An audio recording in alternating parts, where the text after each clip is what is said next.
Fake news si Meralco. Hindi 4-piece ang rason kung bakit sumipa ang mga bill natin, kundi Meralco mismo.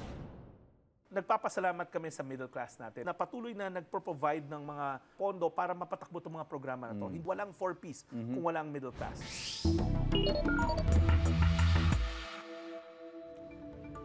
Pilipinas, gising na. Isa po sa mainit na pinag-uusapan ngayon ang Pantawid Pamilyang Pilipino program o 4-piece.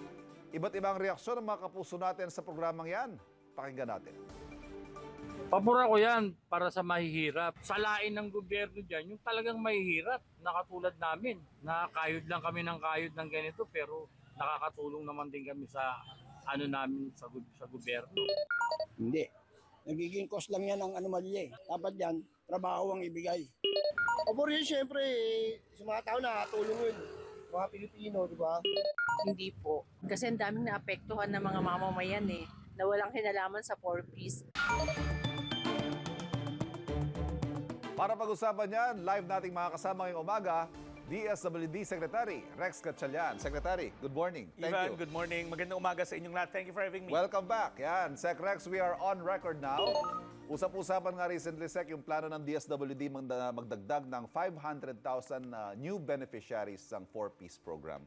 Una-una, ilan ho ba ang current numbers natin ngayon at bakit kailangan daw magdagdag ng 500,000 beneficiaries? Ivan, una, hindi tayo nagdadagdag. Okay. Nire-restore lang natin. Kasi kung Okay. matatandaan nyo, sa kauna-unahang pagkakataon, ito lang ang administrasyon sa leadership ni Pangulong Marcos na bumaba yung 4-piece. Noon, 4.4 million yan. Nakasaad yan sa development plan. Okay. Pero dahil bumaba ang poverty incidence ng Pilipinas at naging agresibo ang ating Pangulo na siguraduhin na nasasala yung listahan na pag qualified ka, manantili ka, pag hindi ka na qualified, graduate ka. 1.4 million nung 4.4 ang graduate na sa programa. Okay. Ibig sabihin, gumanda yung buhay, wala nang mga anak na pinapaaral, kaya inalista sila sa programa. Mula 2022 hanggang ngayon. Okay. Yan ang pinakamalaking graduation rate. Now, bakit tayo kailangan bumalik sa maglagay ng 500,000? Kung napansin nyo, 4.4 ang graduate, ang ibabalik lang 500,000. Okay. Dahil yun pa rin yung, ayon sa talaan ng Philippine Statistics Authority, yun pa rin yung mga bilang ng mga Pilipino na mahihirap. At binigyan nila kami ng listahan para hanapin tong mga mamayan na to at ipasok sa programa. More on that point, Sec, baka lang may magtanong, talaga ba bumaba ang poverty incidence ng Pilipinas? Baka may ganong mga reaksyon sa mga nakarinig sa inyo ngayon. Well, Ivan, yun ang sabi ng datos eh. Okay. Yun ang sinabi ng ating official na data mula sa DepDev at sa PSA. So, ibig sabihin, kailan natin sundin yun? Sino Yes. ako para questionin ang datos? We always look at data for answer. Datos, hindi, of course, marami sa mga kababayan natin sasabihin nila, ako, personally, ang buhay ko hindi gumanda. Oh. Ivan, Perception yung yun. surveys na lumalabas lagi na nakikita nyo, 40%, 30% ay nagsabing huminap ang buhay.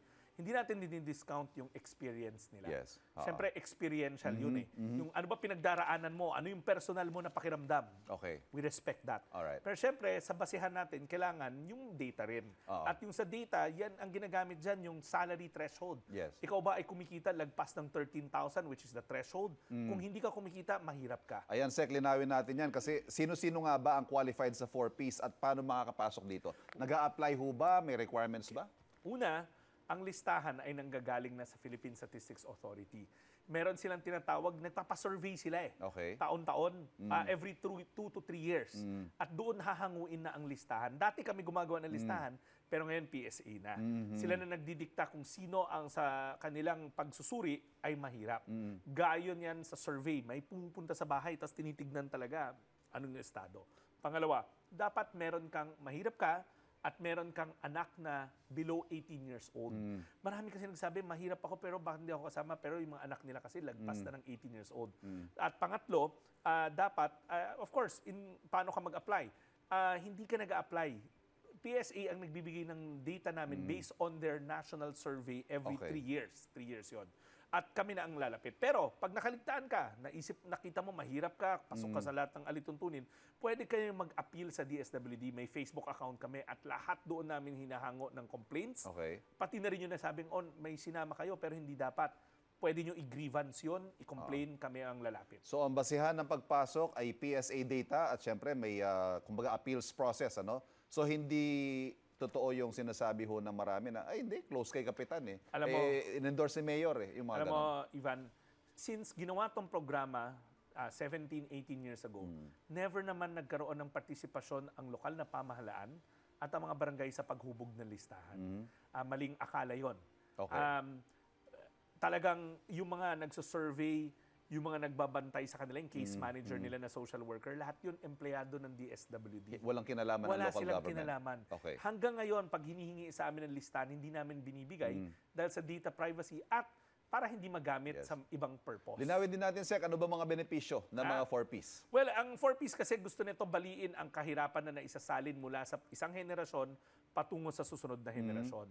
So, education and healthcare ang nasa puso ng programa. Okay. Ang mga criteria niyan, kailangan yung 3 anak mo na monitored ay pumapasok sa paaralan.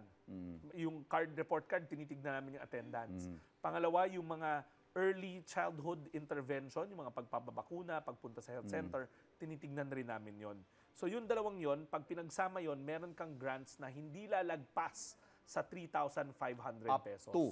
Yan. Up to. Oh. At hindi ibig sabihin na lahat sila ganon. Right. Nag-iiba yon conforme sa pag-comply mo sa kondisyon.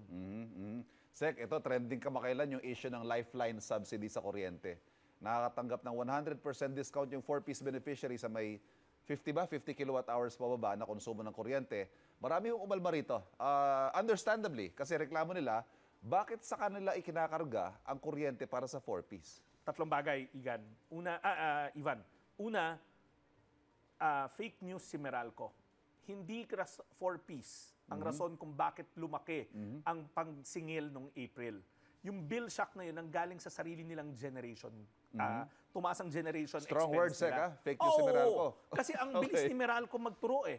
Kesa tignan niya muna at ipakita niya na siya, sila mismo yung generation cost nila ang naging rason, at kaagad yung nagturo. Okay. Hindi 4Ps ang rason kung bakit sumipa ang mga bill natin, Okay. kundi Meralco mismo. Magkano bang, magkano? Oh, sige, go ahead. Pangalawa, nagpapasalamat kami sa middle class natin na patuloy na gumagawa na patuloy na nagpo-provide ng mga sa pamamagitan ng buwis nila ng pondo para mapatakbo itong mga programa na to. Hindi natin mapagkakailayan na walang 4Ps kung walang middle class. At Yes. nagpapasalamat kami sa kanila. At sinasabi ko nga na itong mga programa nila ay programa para walang maiwanan. At pangatlo, napakaliit lang ng kinukonsumo ng 4Ps. Una, pag sinuma total mo lahat, ang average niyan, wala pang kalahati ng sentimo ang napupunta sa lifeline rates. Okay. 0.40 centavos. Okay. Ibig sabihin, wala pang kalahati ng isang sentimo. Ganun kaliit. Kasi nga, ang 4Ps, halos wala namang appliance sa bahay yan para patakbuhin. To the most, isang electric fan at ilang bumbilya. So, hindi sila ang naging rason kung ba't sumipa ng ganun kalaki. Pero, Ivan, gusto ko lang i-point out sa inyo na sang-ayon kami dun sa panukala. Maliit lang nga to, dapat i-absorb na ng Meralco. At sana, pagka tatawagin kami sa Kongreso, sa Senado para i-revisit yung panukala na yan, ako ang isasabihin ko, biro mo, sa laki ng kanilang sinisingil, dapat sila na mag-absorb nito. Parang CSR na nila, yung corporate social responsibility na nila. Nagkakaroon din ng mga questions sa qualification ng mga beneficiary, Sec. May mga nagsasabi, yun nga, palakasan system sa mga napipiling masasama sa listahan. Minsan daw may magkakamag-anak, minsan may trabaho naman. How confident is the DSWD sa processes ninyo sa pagsala ng mga pumapasok sa programa? Ivan, alam nyo, worldwide may mga ganitong programa. Brazil, Venezuela. Ang importante, meron talagang hindi mo mapagkakaila, walang listahang perpekto. Sinabi ko na yan so many times. Pero to the best of our ability, maliit lang dapat. Napakaliit lang ng mga hindi maling na pasama. Pero nire-review namin yan annually eh. Would you know that, Ivan, meron kaming 14,000 na social workers na umiikot para bantayan ang bawat 4Ps na pamilya. At pag nakita nilang hindi sumusunod, nagsusugal, asinanla yung ATM, Yes. or halimbawa nakita namin hindi naman tinutupad yung kondisyon, inaalis sa programa yan. Kaya nga maganda dito, Ivan, is conditional siya. Yes. May kondisyon, may kaakibat sa pagtulong sa iyo ng pamahalaan. Sec, so having said all that, ano naman ang assessment nyo sa kabuuan sa programang 4Ps? Especially now, in the context of criticisms that it breeds patronage, corruption, and also class resentment, tulad ng nakikita natin ngayon between the middle class and the poor. Ako, Ivan, uulitin ko, maraming salamat sa ating middle class dahil lahat ng programa para sa mahihirap, pinapasan nyo. Naririnig namin kayo, nakikita namin kayo. Pero even para makalikha tayo ng isang bansa na inklusibo, kailangan itong mga programa na to. Mahirap yung lumalaking ekonomiya natin pero may naiiwanan. Yung gap between yung may kaya at yung walang kaya, ayaw natin lumaki yun. At dahil sa kanilang pagpupunyagi, lumiliit yung gap na yon. 15% na lang. At ang gusto nga ng ating Pangulong Ferdinand R. Marcos Jr., pag alis niya, dapat single digit na lang. So yun ang mandato natin. Pero anong personal assessment ko, ibigay ko lang yung dato sa'yo. Halos 12 million na ang nakatapos ng pag-aaral dahil sa 4Ps. Halos 32 to 39,000 na ang mga board passers galing sa pamilya ng 4Ps. Okay. Imagine nyo, milyon-milyong pamilya na ang may na-produce na isang graduate kada pamilya. Yung graduate na yun, importante yun kasi, Ivan, siya naman yung tatawid sa sarili niyang pamilya para masiguradong hindi silang lugmok na lugmok sa kahirapan. Nasabi nyo, hindi lang naman sa mahirap bukas ang DSWD. For those in the middle, yung middle class, sabi nyo, pwede silang matulungan.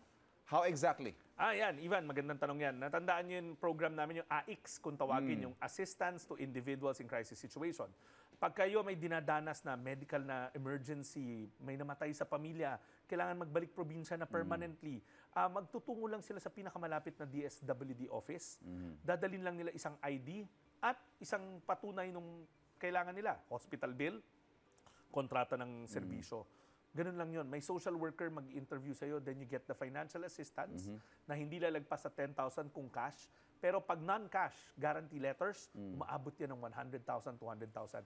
At Ivan, yan yung programa na ginagamit natin ngayon sa transpo sector. Yan yung binibigay natin sa ating mga TNVS drivers, MC taxi, Right. na hindi rin naman mahirap kundi middle class. Sek, eto, may kanya-kanyang POV sa 4Ps yung mga mag-aaral natin. Alamin natin yan kay UH hostmate. Nandyan sa inyo, sa Valenzuela. Ano bang POV at katanungan nila, Joy? Good morning po, Secretary Rex, and of course, Sir Ivan, maraming salamat sa napakagandang diskusyon ngayong umaga. Kasama pa rin po natin ang mga estudyante ng St. Bernadette College of Valenzuela at may katanungan nga po sila para po kay Secretary Rex. Ano po ang pangalan natin at ano po ang katanungan natin para kay Sec Rex? Good morning. I am Florence de los Santos under Strand. So we all know that 4Ps aims to reduce poverty, but its assistance is largely temporary and is often insufficient in the rising in the rising level of cost. Now, this results in short-term relief and continued dependence. So my question is, paano natin makakamit ang poverty reduction kung ang suportang ating ibinibigay ay paulit-ulit or short-term lamang sa halip na pangmatagalang solusyon po? Well, una, gusto ko kayo batiin sa St. Bernadette, mga kapitbahay ko sa Valenzuela. Pero let me just say the following. Number one, World Bank, ADB, sila na nagsabi na itong programa na to hindi short-term kundi long-term to. Sa katunayan, 2 to 3 percentage points na ang na-contribute nito sa pagbaba ng kahirapan. Pangalawa, milyon-milyon ng mga kabataan katulad nyo ang nakatapos dahil sa 4Ps program. Hindi siya panandali ang programa. It will last you all the way to when you reach 18 years old hanggang makapagtapos ka ng senior high school. Importante lang, ipakita mo na pumapasok ka sa paaralan. Hindi siya short-term. Quite the contrary, it's a long-term program. It's rooted in development, hindi to social welfare. Namumuhunan tayo sa ating mga kabataan para hindi sila maiwan pa rin sa kahirapan. Kasi nga, sabi ko nga, ang 4Ps is meant to break intergenerational poverty. Yung kahirapan na isasalin, hindi maisalin mula sa magulang paputungo sa mga anak. So, maganda yung tanong, pero ang sagot ko nga dyan, it's not short-term. It's meant to develop yung mga kabataan na katulad nyo para hindi sila maiwanan. Pero higit sa lahat, I agree, sana mas malaki pa yung grants. Pero alam naman natin na may limitasyon ng ating pamalaan, so we make the most out of it. Ayan, magandang tanong. I agree, maganda yung tanong. At maraming salamat, Joy. Salamat sa inyo dyan sa St. Bernadette. St. Bernadette. Yan. Good morning sa inyo. Sana I wish we had more time to answer more questions. I'm sure marami pa tanong mga kabataan natin. Sec Rex, thank you very much. Ivan, thank you for having me. Salamat sa pagbisita at pagpapaliwanag sa amin ng mga issue pinag-uusapan. Lilinawin at hihimayin natin on record sa unang hirit.